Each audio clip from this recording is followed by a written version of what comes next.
कुछ देर बाद उसी झुंड में से एक हिरनी बाहर आती है। उसकी आँखों से आंसू बह रहे थे और वो अब धीरे धीरे उस हिरन के पास जाती है और बड़े प्यार से उस हिरन को सहलाने लगी, मानो वो उस हिरन को हिम्मत दे रही है कि तुम चिंता मत करो, तुम बाहर निकल जाओगे। जय श्री राधे दोस्तों, आशा करती हूँ आप सब स्वस्थ होंगे और अच्छे होंगे। तो आइए सुनते हैं आज की कहानी। एक घना जंगल था, वहाँ हिरणों का एक झुंड रहता था। उस झुंड का एक लीडर था, जैसे किसी टीम का एक लीडर होता है और उसके हाथों में अपनी टीम की पूरी बागडोर होती है। उसको अपनी टीम की पूरी रेख देख करनी होती है। उसी प्रकार से उन हिरणों के झुंड का जो था एक लीडर था। वो हिरन काले रंग का था और बहुत सुंदर और बहुत बुद्धिमान था। और झुंड के जो सभी साथी थे उनको उस पर विश्वास था। उनको पता था कि ये हमारा भला ही करेगा, हमारा बुरा नहीं करेगा। उन्होंने अपनी पूरी बागडोर जो थी उस हिरन के हाथ में सौंप दी थी। और जो लीडर था उसने भी पूरी ईमानदारी के साथ अपनी टीम की सुरक्षा की और सुरक्षा करता रहता था। एक दिन जंगल में एक घटना घटी। जंगल में एक राजकुमार शिकारियों के साथ आया। वहाँ पर राजकुमार की नज़र एक झील पर पड़ी। उस झील में हिरणों का झुंड जो था पानी पी रहा था और उस झुंड में सबसे आगे वो काला हिरन था, जो उस झुंड का लीडर था। और अब राजकुमार को वो काला हिरन बहुत पसंद आया। उसे देखकर राजकुमार को बड़ा आश्चर्य हुआ, क्योंकि उसकी खूबसूरती जो थी राजकुमार को भा गई। और अब राजकुमार उस काले हिरन को जीवित पकड़ना चाहता था। उसने अब शिकारियों से कहा और उस झील के किनारे किनारे जाल बिछवा दिया और स्वयं भी उन शिकारियों के साथ झाड़ी में छुप जाता है।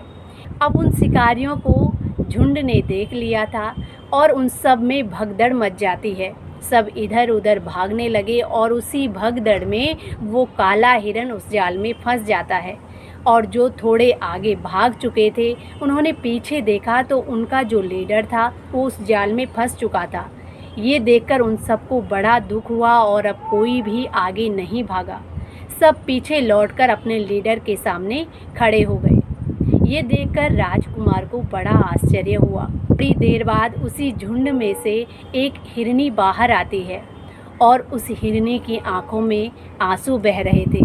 ये सब वो राजकुमार बड़े ध्यान से देख रहा था।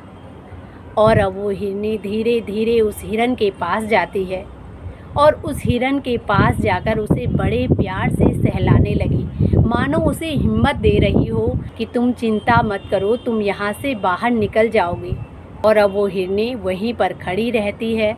ये देखकर राजकुमार उस हिरनी के पास जाने लगा। उसको पता था कि मैं वहाँ पर जाऊँगा तो ये हिरनी जो है भाग जाएगी। अब राजकुमार धीरे धीरे उसके पास गया, लेकिन वो हिरनी भागी नहीं। उसकी आंखों में आंसू थे और अब वो उस राजकुमार की तरफ देखने लगी, मानो वो ये कह रही हो कि इसे छोड़ दो। राजकुमार को ये देखकर बड़ा दुख हुआ। अब उन पशुओं की एकता और उस हिरन के प्रति प्रेम को देखकर उस राजकुमार को बड़ी दया आई और उसने तुरंत उन शिकारियों को आदेश दिया कि इस हिरन को छोड़ दिया जाए। और अब उन शिकारियों ने उस राजकुमार का आदेश माना और उस काले हिरन को छोड़ दिया। ये देखकर वो सभी झुंड के जो हिरन थे बड़े खुश हुए और देखते ही देखते वो सब के सब वहाँ से चले गए। और अब राजकुमार भी उन शिकारियों के साथ वापस राजमहल लौट आया।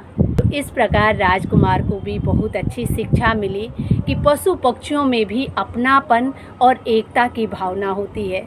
तो ये थी आज की कहानी। आप सबको कैसी लगी? कहानी पसंद आए तो प्लीज़ चैनल को लाइक, शेयर एंड सब्सक्राइब करें। इसी के साथ जय श्री राधे, जय श्री कृष्णा।